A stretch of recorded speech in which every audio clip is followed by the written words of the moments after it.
Correction de l'exercice 8, page 53.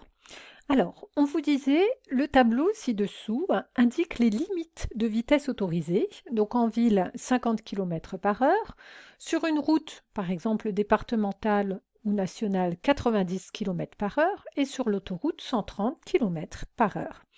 On vous disait, un motard a parcouru 250 km sur une autoroute en 2 heures. Il n'a jamais accéléré ni freiné. A-t-il été en infraction?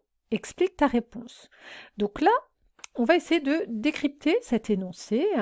Cet énoncé, il nous donne comme renseignement par rapport au motard. On va essayer de trouver à quelle vitesse il roulait.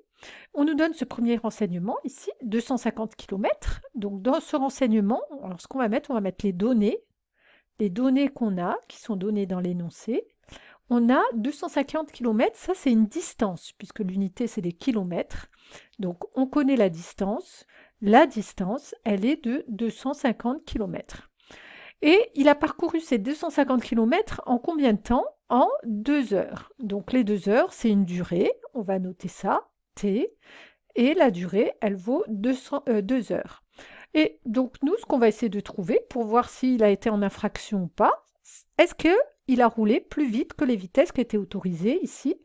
Ici, comment on savait que c'était des vitesses qui sont données? Déjà, il y avait ici, c'était renseigné ici, ce sont des limites de vitesse. Et puis les unités aussi, c'est des kilomètres par heure. Donc c'est bien des vitesses. Alors, on va appliquer notre formule. On sait que V1, c'est égal à D sur T.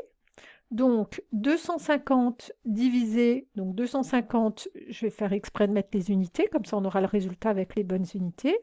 250 km divisé par 2 heures, ça donne 125 km. On obtient des kilomètres divisés, donc des kilomètres par heure.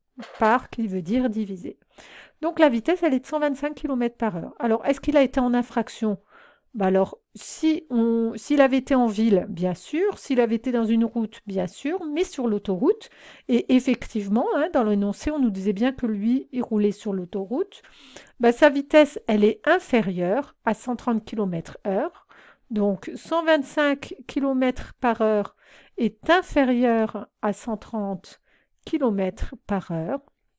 Donc, il a roulé à une vitesse inférieure. Il a roulé à une vitesse inférieure à la limitation, donc il n'a pas été en infraction.